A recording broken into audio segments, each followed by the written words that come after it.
करो, कुछ भी करो, पर सोमती के दिन दान करो, पुण्य करो, सत्कर्म करो, भजन करो। तो सोमती अमावस्या का विधान इतना शास्त्र क्यों कहता है कि सारी अमावस्याओं में प्रबल सोमती अमावस्या, शनिचरी अमावस्या से भी बड़ी अमावस्या सोमती कहलाती है। हमारा जितने भी ग्रह, सारे ग्रह चंद्रदेव के साथ मिलकर भगवान शंकर की आराधना में डूबते हैं, और भगवान शंकर की आराधना में डूबते हैं तो उस दिन जो किया हुआ दान पुण्य सत्कर्म है वो हमारे, आप लोगों को मालूम होगा, पितरों की 3 गतियां, पितर, आहुत, वासुक।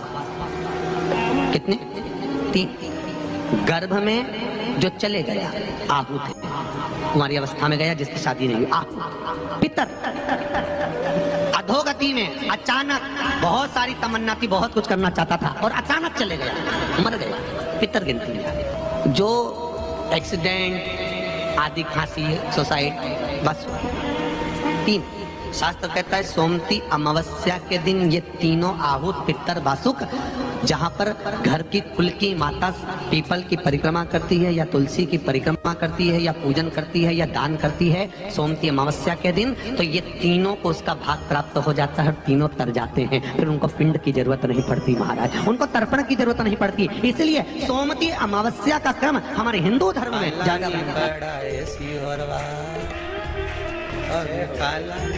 अभी कहाँ लोग कितना भी डरा है तो शंकर जी के पूजन में कई लोग डरा देते हैं, शिव जी पे नारी पानी नहीं चढ़ाए, कई लोग कहते हैं शंकर जी का शिवलिंग ना छुए, नारी ऐसा नहीं करे। कौन सी पुराण में लिखा है वो तो एक बार लाओ कि कहाँ लिखा है कि स्त्री शंकर जी का पूजन नहीं करती, पार्वती ने क्यों करा?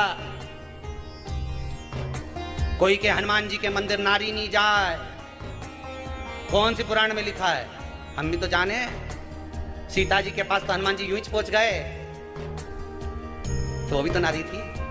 अरे बोलो तो सही, मंदोदरी के सामने पहुंच गए, कितना पाला पड़ा है हनुमान जी महाराज का। जब लंका में प्रवेश करा तो लंकनी सामने खड़ी थी, उड़ के जा रहे थे तो बीच में सुरसा आ गई। वो कौन थी? तो कितना पाला पड़ा। और क्या हनुमान जी के मंदिर में स्त्री नहीं जाए, शंकर जी को स्त्री नहीं छुए, ये कहां से लेकर आते हो रे, लाए कहां से हो? भगवान भला करे, चित्तवृत्ति,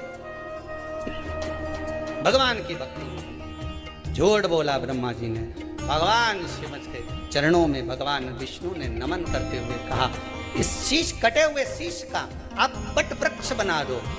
बड़ का पेड़ पितरों का प्रतीक होता है, बेलपत्री का पेड़ भी पितरों का प्रतीक होता है, क्योंकि ये पितरों के वंश से जो पार्वती मैया का प्रागट्य भाव है। पीपल का वृक्ष पितरों का, श्राद्ध पक्ष में महाराज पीपल के पेड़ के नीचे मात्र काली तिल्ली का पानी ही डाल देने से पितृदोष का निवारण हो जाता है। किसी लड़के की लड़की की विवाह शादी नहीं हो रहा हो, मंगल विवाह नहीं हो रहा हो, पानी के लोटे में थोड़ा सा काला तिल डालकर श्राद्ध पक्ष में पीपल के पेड़ के नीचे चढ़वा दीजिए महाराज। पितरों की शांति होती है, घर में मंगल कार्य होता है, मंगल कार्य हो जाता है। गया ऐसा लग रहा है कि बहुत बड़ी बीमारी शरीर में आ गई है, वो मिट नहीं रही, बीमारी बहुत बड़ी है, नहीं जा रही। सरसों का फूल भगवान शंकर को चढ़ाना प्रारंभ कर दो। सरसों तो आप अपने घर के अंदर भी बो सकते हो, उसमें पीला फूल ही जाता है, शिव जी को चढ़ाना चालू कर दो, बीमारी समाप्त होना प्रारंभ। शिव को समर्पित किया गया एक एक भाग, एक एक भाग। महाराज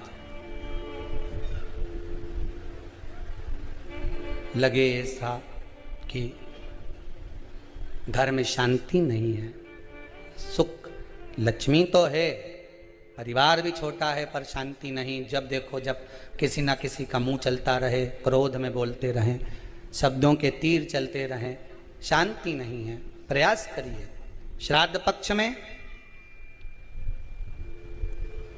जिस समय पर ब्राह्मण को भोजन करने के लिए बिठाएं, या श्राद्ध पक्ष के अंतर्गत ब्राह्मण जब घर में भोजन ग्रहण कर रहा हो, उस समय पर थोड़ा सा कोई सुगंधित पदार्थ, इत्र आदि पानी के मटके के पास परिंदे के पास में, जलाशय के पास में उस इत्र को थोड़ा सा कोई रुई में रखकर छोड़ दीजिए।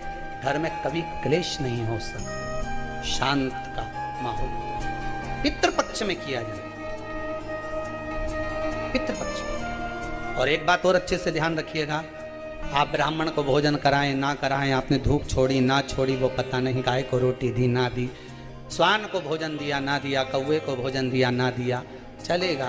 पर जिस दिन अमावस्या के दिन पितृपक्ष समाप्त हो, उस दिन प्रदोष काल में, प्रदोष के समय पर, प्रदोष काल में शाम के समय पर जाकर किसी भी नदी, तालाब, बावड़ी, कुआं, कहीं ना कहीं जो आपके पास में हो, वहां पर एक घी का दिया, बत्ती का मुंह दक्षिण की ओर कर कर अवश्य जला कर जाना, सारे पितृदोष समाप्त हो जाएगा, सारा पितृदोष समाप्त। अमावस्या के दिन किसी भी जलाशय के पास में, नदी, तालाब, बावड़ी, कुआं, जो आपके शहर में, आपके गांव में, आपके नगर में हो, वहां जाकर लगा।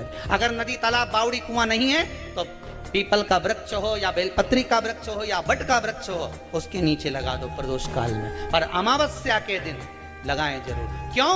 क्योंकि अमावस्या 16 दिन तक पितृ मृत्यु लोक में आने के बाद में भोजन ग्रहण करते हैं। अमावस्या के दिन पितृ शाम के समय प्रदोष काल में शंकर भगवान का नाम जाप कर कर नदी, तालाब, बावड़ी पर पानी पीने जाते हैं। वहां से जल का आचमन कर कर पितृ अपने लोक को चले जाते हैं प्रदोष काल के समय पर। इसलिए प्रदोष काल में जलाशय के पास में, बावड़ी, कुआं, नदी, तालाब के किनारे पर दिया लगाया जाता है दक्षिण की ओर मुख कर कर बत्ती का। तो पितृ आशीर्वाद देते हुए जाते हैं कि फलो फूलो, आगे बढ़ो, उन्नति करो, तरक्की करो। ये पितरों का आशीर्वाद रहता है, पितरों का वर रहता है। आप देंगे उसको मिलेगा, कुछ करा ना करा। फिर अमावस्या के दिन, जिस दिन पितृपक्ष समाप्त हो, उस दिन दिया दक्षिण की ओर बाती का मुख कर कर। महाराज सती मैया ने एक झूठ बोला था, शिव भगवान दूर हो गए थे। असत्य से शिव दूर है, सत्य है तो शंकर पास में। सती मैया को जलकर भस्म होना पड़ा। वही सती मैया हिमालय राज के यहाँ मैनावती के गर्भ से पार्वती के मैना, धन्या, कला, ये पितरों की 3 बेटी। पितृलोक छोड़कर इनको मृत्युलोक आना पड़ा। पितृलोक को छोड़कर मृत्युलोक में आना पड़ा। आंखों में चले मैना, धन्या, कला, तीनों पितृलोक से जब चली ना तो बड़ा दुख हुआ इनको, क्योंकि पितृलोक जैसा कोई लोक नहीं है। जिस पितृलोक में स्वयं भगवान विष्णु, जिस पितृलोक में स्वयं भगवान नारायण, अपने धूप छोड़ी ना छोड़ी वो पता नहीं, गाय को रोटी दी ना दी, स्वान को भोजन दिया ना दिया, कौवे को भोजन दिया ना दिया, चलेगा। पर जिस दिन अमावस्या के दिन पितृपक्ष समाप्त हो, उस दिन प्रदोष काल में, प्रदोष के समय पर, प्रदोष काल में शाम के समय पर जाकर किसी भी नदी, तालाब, बावड़ी, कुआं, कहीं ना कहीं जो आपके पास में हो, वहां पर एक घी का दिया, बत्ती का मुंह दक्षिण की ओर कर कर अवश्य जला कर जाना, सारे पितृदोष समाप्त हो जाएगा, सारा पितृदोष समाप्त। अमावस्या के दिन किसी भी जलाशय के पास में, नदी, तालाब, बावड़ी, कुआं, जो आपके शहर में, आपके गांव में, आपके नगर में हो, वहां जाकर लगा दे। अगर नदी